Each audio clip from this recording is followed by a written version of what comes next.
नमस्कार दोस्तों, स्वागत है आपका मेरे अपने YouTube चैनल जी के विद विक्रम सिंह चौहान पर।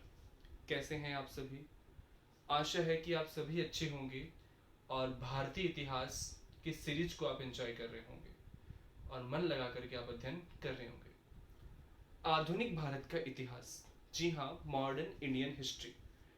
इससे पहले हम मॉडर्न इंडियन हिस्ट्री में यूरोपीय कंपनियों का भारत पर आगमन, जिसमें हमने डचेस को देखा था, डचों डचों को देखा, पुर्तगालियों को देखा, अंग्रेजों को देखा, फ्रांसीसियों को देखा।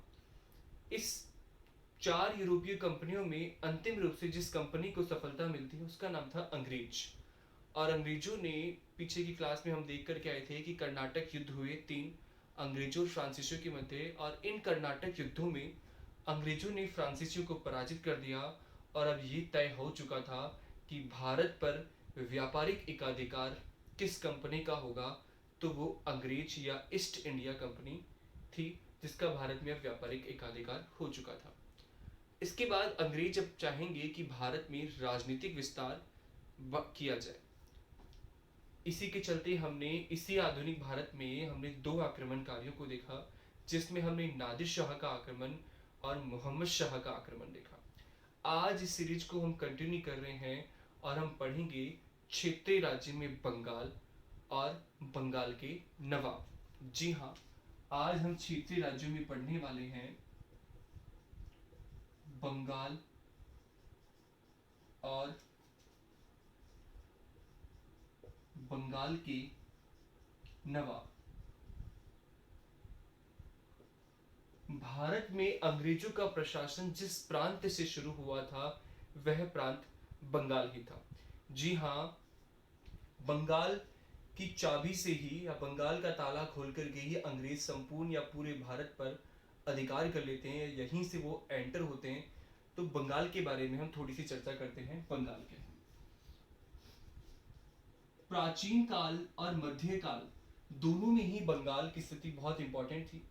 ये बहुत ही महत्वपूर्ण प्रांत था, चाहे इसे हम प्राचीन काल में देखें या मध्य काल में देखें। आधुनिक काल में भी बंगाल एक महत्वपूर्ण प्रांत रहता है, और जिसका कारण है इसकी भौगोलिक स्थिति। जी हाँ, भौगोलिक स्थिति या भौगोलिक दृष्टि से काफी सुरक्षित था। इसी के बाद इसकी सामुद्रिक स्थिति। जी हाँ, इसकी सामुद्रिक स्थिति जो बहुत इंपॉर्टेंट थी, जिसके जरिए व्यापार को बढ़ावा मिलता है, विदेशी व्यापार हो सकता है अगर इस बंगाल वाले क्षेत्र पर जिसका अधिकार है। ठीक है, इसकी भौगोलिक स्थिति, इसकी सामुद्रिक स्थिति, इसकी उपजाऊ भूमि, और इसी के साथ यहाँ पर जूट, कपास जैसी व्यापारिक फसलों का उत्पादन। तो बंगाल काफी महत्वपूर्ण था। प्राचीन काल से ही एक बहुत एक महत्वपूर्ण प्रांत था, और मध्य काल में मुगलों के अधीन प्रांत था ये। जी हाँ, मुगलों के अधीन प्रांत था मध्य काल के अंदर। कौन सा प्रांत? बंगाल। एक बात देखिए कि बंगाल कहते किसे, मध्यकालीन बंगाल और आधुनिक बंगाल क्या है। तो आधुनिक, इस बंगाल में आधुनिक यानी वर्तमान समय के कौन कौन से प्रांत, राज्य या शामिल हैं। सबसे पहले अगर हम बंगाल कहें, उस समय का बंगाल और आज का बंगाल कौन सा है, तो पहला बांग्ला देश, दूसरा पश्चिम बंगाल जो भारत में है, बिहार और उड़ीसा। जी हाँ, ये चार, इन चारों को ही संयुक्त रूप से बंगाल कहा गया है।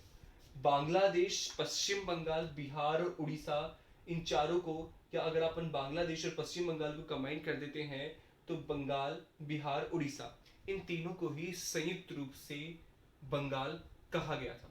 तो मध्यकालीन बंगाल के अंदर इन इन प्रांतों को शामिल किया गया था। औरंगजेब मुगलों के अधीन बंगाल था, और औरंगजेब तक या औरंगजेब के समय तक 1707 में औरंगजेब की मृत्यु होती है, और ये भारतीय इतिहास के लिए एक टर्निंग पॉइंट साबित होता है कि औरंगजेब तक या औरंगजेब की मृत्यु तक बंगाल मुगलों के अधीन एक महत्वपूर्ण प्रांत था। ये काफी सशक्त प्रांत था, और मुगलों की सत्ता बंगाल यानी केंद्रीकरण मजबूत था, अगर हम जिक्र करें अकबर से लेकर के जो औरंगजेब तक मुगल बादशाह हुए, उनके समय केंद्रीकरण सत्ता थी। किंतु औरंगजेब की मृत्यु के बाद में औरंगजेब की मृत्यु के बाद में उसकी कमजोर उत्तराधिकारी औरंगजेब द्वारा बनाए गए इतने बड़े साम्राज्य पर शासन करने में असफल सिद्ध हुए, जिस वजह से क्षेत्रीय राज्यों का उदय हुआ। और उन्हीं में एक राज्य हम जिसकी चर्चा कर रहे हैं वो कौन सा है? बंगाल। ठीक है, तो मुगलों के समय बंगाल उनके अधीन था। यानी कि हम जिस बंगाल की बात करें, अगर हम देखें 1651 से लेकर के वर्तमान समय तक के बंगाल की बात करें, तो 1651 वाले बंगाल की बात करेंगे कि बंगाल की स्थिति कैसी थी।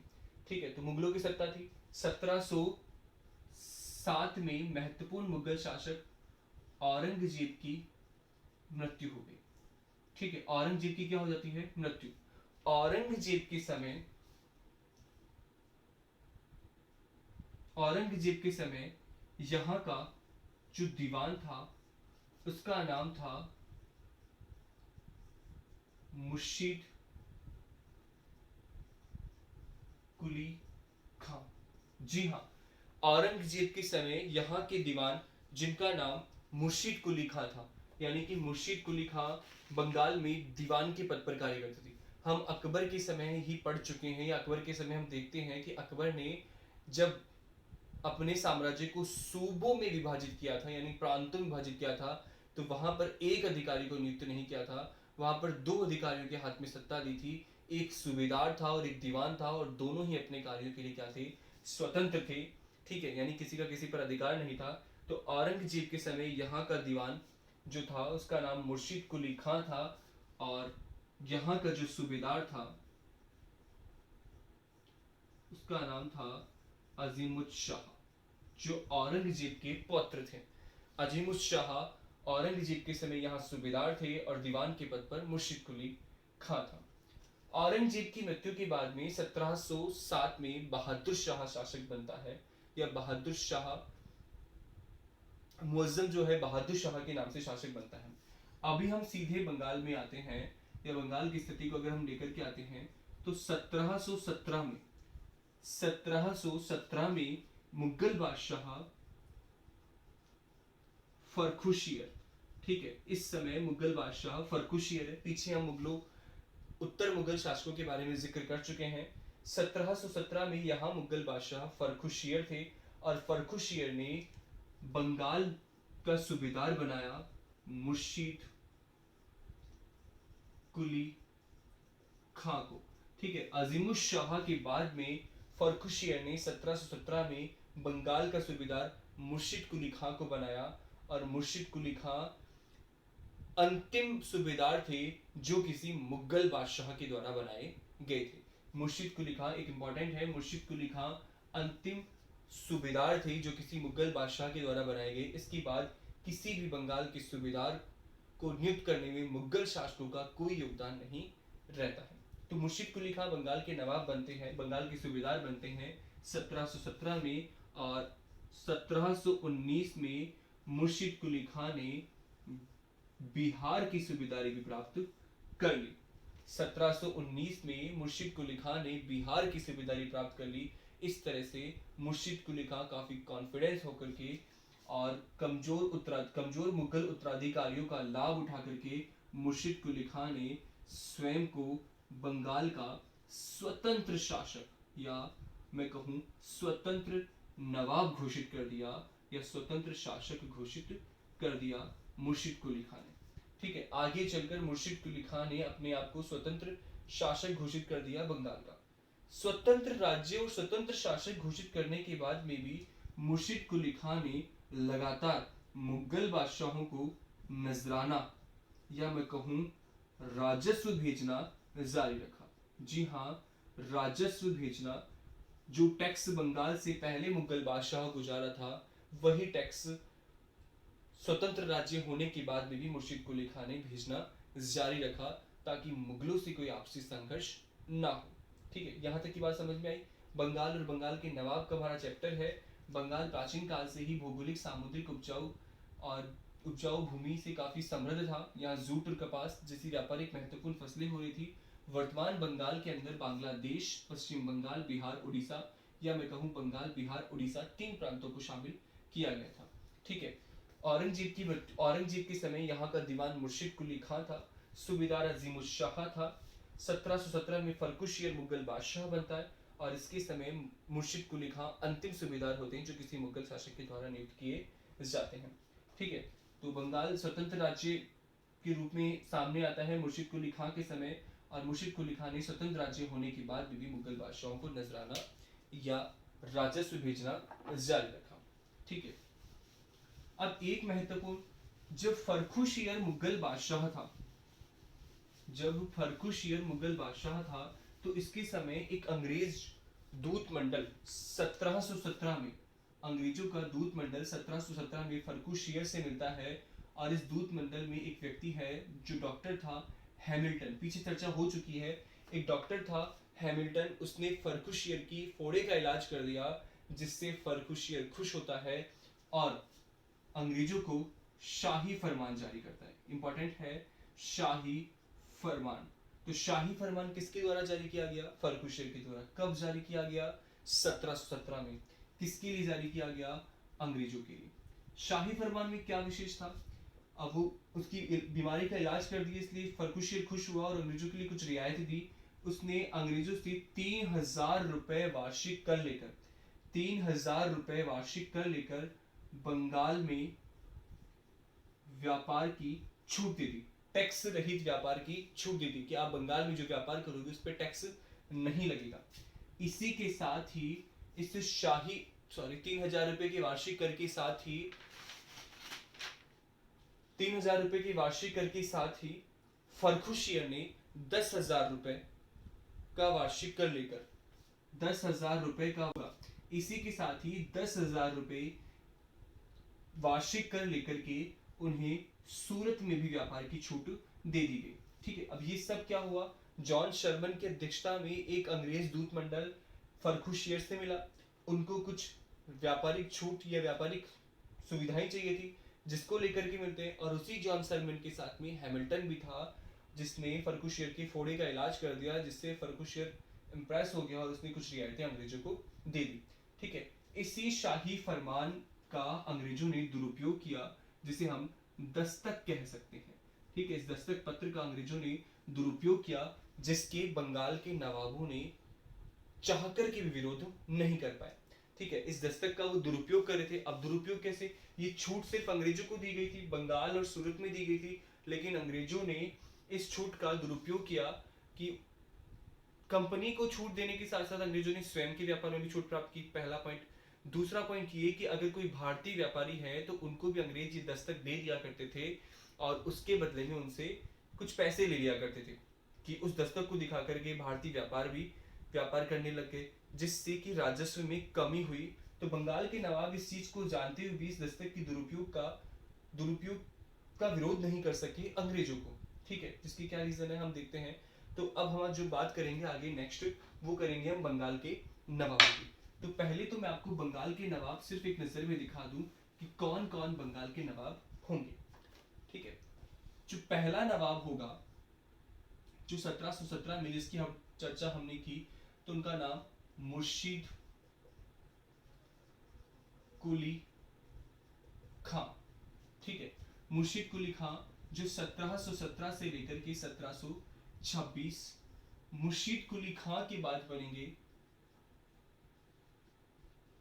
सुजाउद्दीन 1726 से लेकर के 1739। सुजाउद्दीन के बाद में जो नवाब बनेंगे उनका नाम होगा सरफराज। सरफराज का समय होगा 1739 से लेकर के 1740, सिर्फ एक वर्ष। इसके बाद जो चौथे नवाब होंगे उनका नाम होगा अली वर्दी खां 1740 से लेकर के 1756। अली वर्दी खां के बाद में नवाब बनेंगे सिराजु दौला। काफी इंपॉर्टेंट बात रहेगी, मुर्शिद कुली खां, सुजाउद्दीन, सरफराज, अली वर्दी खां और सिराजुद्दौला। सिराजुद्दौला का समय 1756 से लेकर के 1757, सिर्फ 1 से सवा वर्ष का होता है, लेकिन काफी बदलाव हो जाते हैं सिराजुद्दौला और अंग्रेजों के एक युद्ध से जिसका नाम है प्लासी का युद्ध, जिसको हम चर्चा करेंगे। सिराजुद्दौला के बाद जो नवाब बनेंगे उनका नाम होगा मीर जाफर। मीर जाफर का समय होगा 1757 से लेकर के 1760। इसके बाद जो नवाब बनेंगे उनका नाम होगा मीर कासिम। मीर कासिम का समय 1760 से लेकर के 1763। इसके बाद वापस जो नवाब बनते हैं उनका नाम मीर जाफर। तो मीर जाफर 2 बार नियुक्त होगा और अब की बार मीर जाफर का समय रहेगा 1763 से लेकर के 1765। जी हाँ, 1763 से लेकर के 1765। नेक्स्ट जो नवाब बनते हैं 90, उनका नाम है नजमुद्दौला। नजमुद्दौला का समय रहता है 1765 से लेकर के 1766। और नजमुद्दौला के बाद में जो नवाब बनेंगे उनका नाम होगा सैफुद्दीन। और सैफुद्दीन का समय होगा 1766 से लेकर के 1770।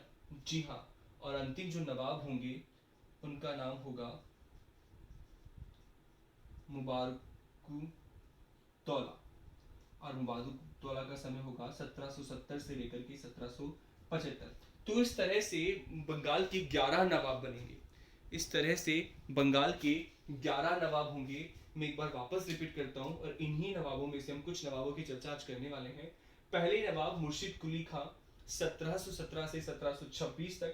उसके बाद सुजाउद्दीन 26 से लेकर के 39, सरफराज 39 से लेकर के 40, अली वर्दी खां 40 से लेकर के 56, सिराजुद्दौला 1756 से लेकर के 1757, मीर जाफर, मीर कासिम, मीर जाफर पुनः, नजमुद्दौला, सैफुद्दीन, मुबारकुद्दौला।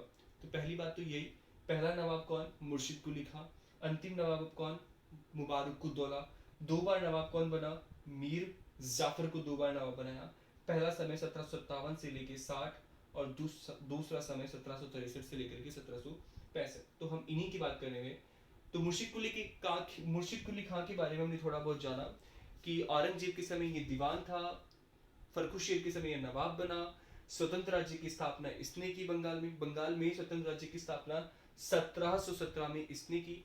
इसने मुगलों को टैक्स देना जारी रखा, मतलब राजस्व देता रहा। ठीक है, मुगलों को यह राजस्व देता है। भूमि में सुधार करता है। इसका एक महत्वपूर्ण कार्य ये है कि भूमि में या भूमि बंदोबस्त में यह सुधार करता है। और इसका सुधार क्या था? इसका सुधार तो ये था, जो छोटे जमींदारों के पास भूमि थी उस भूमि को लेकर के भूमि को खालसा में बदला था। ठीक है, इंपॉर्टेंट, आप नोट कर सकते हो। छोटे जमींदारों से भूमि लेकर के उस भूमि को इसने खालसा में परिवर्तित कर दिया, जिससे राजस्व में बढ़ोतरी हुई। किंतु बड़े जमींदारों की भूमि इसने नहीं ली, उनके साथ उसने बना के रखी, जिसको आगे चल करके नवाब के पद पर बने रहने के लिए सपोर्ट करेंगे। तो खालसा में परिवर्तित किया, जिससे इसकी भूमि, जिससे इसके राजस्व में क्या होती है? वृद्धि होती है। ये काम किसका था? मुर्शिद कुली खां का। नेक्स्ट, मुर्शिद कुली खां ने अपनी राजधानी, ठीक है, इससे पहले बंगाल की राजधानी ढाका हुआ करती थी। मुर्शिद कुली खां ने अपनी राजधानी को ढाका से ट्रांसफर करके मुर्शिदाबाद रख लिया। ठीक है, अपनी राजधानी ट्रांसफर करके इन्होंने जो बनाई वो राजधानी कौन सी थी? मुर्शिदाबाद इनकी राजधानी थी। ठीक है, बस मुर्शिद कुली खां के बारे में इतना ही। बाकी पीछे हम 2-3 बातें इनके बारे में जान चुके हैं। नेक्स्ट नवाब है सुजाउद्दीन 1726 से लेकर के 1739। जो बंदोबस्त इसके ससुर मुर्शिद कुली खां ने बना के रखा, ये इससे पहले के नवाब ने बना के रखा, सेम उसी तर्ज पर चला। ठीक है, बंगाल के नवाब के पद पर बैठा। ठीक है, इसने भी मुगलों को राजस्व भेजना कंटिन्यू रखा, मतलब उन्हें राजस्व भेजता रहा। अंग्रेजों से पंगा नहीं लिया। ठीक है, मुर्शिद कुली खां ने भी दस्तक की गलत यूज के बाद में जानते हुए भी अंग्रेजों से पंगा नहीं लेते, अंग्रेजों से संघर्ष नहीं रखते, क्योंकि इससे बंगाल की व्यापार को प्रॉफिट ही हो रहा था एक तरह से। तो सुजाउद्दीन ने भी इसको फॉलो किया। इन्होंने भी अंग्रेजों का विरोध नहीं किया, ये जानकर कि वे दस्तक का दुरुपयोग कर रहे हैं। ठीक है, सुजाउद्दीन की समय का कोई महत्वपूर्ण नहीं है, बस मुर्शिद कुली खां की तर्ज पर ही आगे बढ़ा। नेक्स्ट नवाब जो बनते हैं उनका नाम है सरफराज। 1739 से लेकर के 1740 का इनका समय होता है। और इनके समय की महत्वपूर्ण घटना है 1740 में हुआ एक युद्ध जिसका नाम है गिरिया का युद्ध। जी हाँ, इंपॉर्टेंट है, गिरिया का युद्ध। तो गिरिया का युद्ध किसके मध्य हुआ? अली वर्दी खां चौथा नवाब रहेगा। अली वर्दी खां बिहार का नायब नवाब था। ठीक है, बिहार का नायब नवाब था। अली वर्दी खां ने गिरिया के युद्ध में सरफराज को पराजित कर दिया और स्वयं बंगाल का नवाब बन गया। जी हाँ, अली वर्दी खां ने गिरिया के युद्ध में सरफराज को पराजित करके स्वयं बंगाल का नवाब बन जाता है। अब हमारी जो नेक्स्ट चर्चा होगी वो अली वर्दी खां को लेकर के और सिराजुद्दौला को लेकर के होगी। ठीक है, तो हम चौथा नवाब देखेंगे जिसका नाम है अली वर्दी खां। 1740 से लेकर के 1756 इसका समय रहेगा। 1740 से लेकर के 1756 बंगाल के नवाब के पद पर कार्य करने वाला जिसका नाम है अली वर्दी खां। अली वर्दी ने अंग्रेजों को लेकर के एक अपना कथन का स्टेटमेंट दिया। वो स्टेटमेंट ध्यान होना चाहिए। अली वर्दी खां कहता है कि अंग्रेज मधुमक्खी के समान है। अंग्रेज मधुमक्खी के समान है, अगर इन्हें नहीं छेड़ा जाए। आप सुनिए, अली वर्दी खां का स्टेटमेंट है अंग्रेजों के लिए कि अंग्रेज मधुमक्खी के समान माना कि अगर इन्हें नहीं छेड़ा जाएगा तो ये शहद देगी, अगर इन्हें छेड़ा गया तो ये डंक मार मार के या काट काट के हमें मार डालेगी। ठीक है, इंपॉर्टेंट है। तो अंग्रेजों को लेकर के इसने मधुमक्खी वाला स्टेटमेंट दिया। अली वर्दी खां के समय 1751 में, क्या अली वर्दी खां के समय लगातार मराठों के आक्रमण हुए और मराठों के आक्रमण से तंग आकर के 1751 में अली वर्दी खां ने मराठा सरदार जिनका नाम है रघुजी भोंसले, मराठा सरदार रघुजी भोंसले से संधि कर ली और इस संधि में इन्होंने चौथ कर देना स्वीकार कर लिया और इसी के साथ ही उड़ीसा मराठों को दे दिया। ठीक है, तो मराठों के द्वारा एक कर लिया जाता था जिसका नाम था चौथ, तो वो चौथ कर देना इन्होंने स्वीकार कर लिया और इसी के साथ इन्होंने मराठों को उड़ीसा का प्रांत दे दिया। ठीक है, तो संधि किसके साथ हुई थी? रघुजी भोंसले के साथ इनकी क्या हुई थी? संधि हुई थी। ठीक है, नेक्स्ट, इन्होंने भी मुगलों को प्रारंभ में राजस्व देना कंटिन्यू रखा। प्रारंभ में राजस्व देना कंटिन्यू रखा, किंतु जब मोहम्मद शाह के समय ये मोहम्मद शाह को इसने राजस्व देने से क्या कर दिया? इनकार। तो मोहम्मद शाह जब मुगल बादशाह था तब इसने राजस्व देने से इनकार कर दिया, यह राजस्व बंद। प्रारंभ के समय में अली वर्दी खां ने मुगलों को राजस्व दिया, बाद में मोहम्मद शाह के समय इसने राजस्व पर रोक लगा दी, मुगलों को कोई राजस्व देने से इनकार कर दिया। रघुजी भोंसले के साथ संधि इसका इंपॉर्टेंट है 1751 में, इसमें चौथ कर देना स्वीकार किया, उड़ीसा का प्रांत मराठों को दे दिया, अंग्रेजों को मधुमक्खी के समान माना, ये वाली बात। अंत में जाकर के अली वर्दी खां को कोई पुत्र नहीं था। अली वर्दी खां को पुत्र नहीं था, इसकी 3 पुत्रियां थी और इन तीनों पुत्रियों की या फिर अली वर्दी खां के जो दामाद थे उनकी मृत्यु हो चुकी थी और ऐसे में अली वर्दी खां की बाद में उसका उत्तराधिकारी कौन होगा नवाब का, इसको लेकर के इन तीनों पुत्रियों की जो पुत्र थे उनके मध्य संघर्ष चला। सबसे अंत में जाकर के अली वर्दी खां की जो सबसे छोटी पुत्री थी उसका पुत्र जिसका नाम होगा सिराजुद्दौला को वह अपना उत्तराधिकारी बनाता है और अली वर्दी खां के बाद में सिराजुद्दौला बंगाल का नवाब बनता है। जी हाँ, अली वर्दी खां के बाद में सिराजुद्दौला बंगाल का नवाब बनता है। तो आज की क्लास में हम सिर्फ इतने ही नवाब देख रहे हैं। अगली क्लास में हम पढ़ेंगे सिराजुद्दौला नवाब के पद पर 1756 से लेकर के 1757, सिराजुद्दौला और अंग्रेजों के मध्य संघर्ष और इस संघर्ष के बाद अलीनगर की संधि और अलीनगर की संधि के बाद उसकी अवहेलना के होने की वजह से एक महत्वपूर्ण युद्ध जिसने इतिहास को बदल दिया, यह मॉडर्न इंडियन हिस्ट्री का टर्निंग पॉइंट साबित हुआ, जिसका नाम है प्लासी का युद्ध 1757। ठीक है, तो आज की क्लास हमारी बंगाल, थोड़ा सा हमने बंगाल की पृष्ठभूमि को देखा। मैं डायग्राम बना के बता दूं कि बंगाल कैसी स्थिति में, ठीक है, इस प्रकार का हमारा ये भारत है, ये पूर्वी भारत या पूर्व,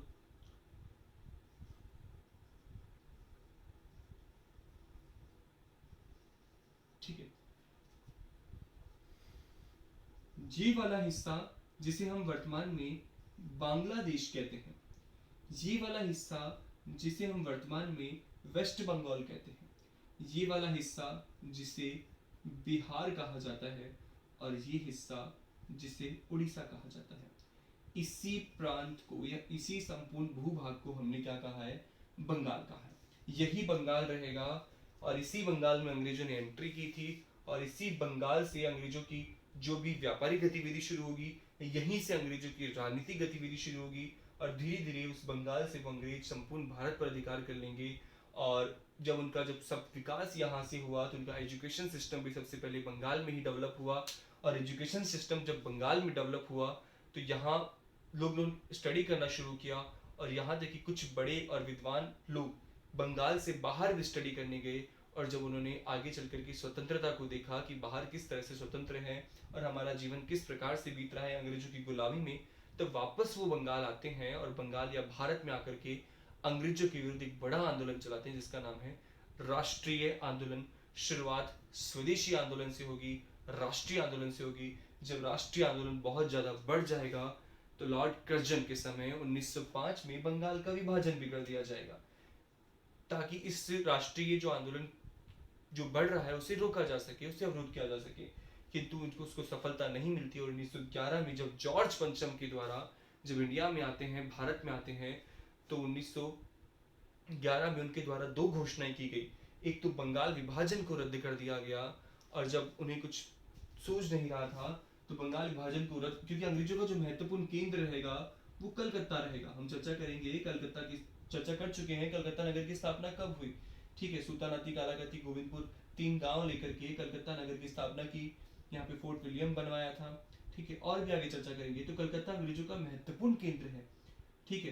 तो जब बंगाल में राष्ट्रीय आंदोलन हुआ और इस राष्ट्रीय आंदोलन को अंग्रेज को चलने में असफल रहते हैं, तो 1911 में अंग्रेजों ने बंगाल विभाजन को रद्द किया। इसी के साथ ही भारत का अंग्रेजों का महत्वपूर्ण केंद्र कलकत्ता से हटाकर के वो दिल्ली लेके जाना चाहते थे, और उन्होंने दिल्ली को राजधानी बनाने की घोषणा कर दी 1911 में। ये बात अलग है कि दिल्ली से जो कार्य प्रणाली की शुरुआत हुई थी वो बहुत समय बाद लगभग 1933 में जाकर के हुई थी, ठीक है। तो आज की क्लास के लिए इतना ही। अगर आपको क्लास अच्छी लगी है तो इसे लाइक कीजिए, शेयर कीजिए, और हमारे चैनल पे नए हैं तो इसे सब्सक्राइब कीजिए। धन्यवाद, मिलते हैं हम अपनी नेक्स्ट क्लास में।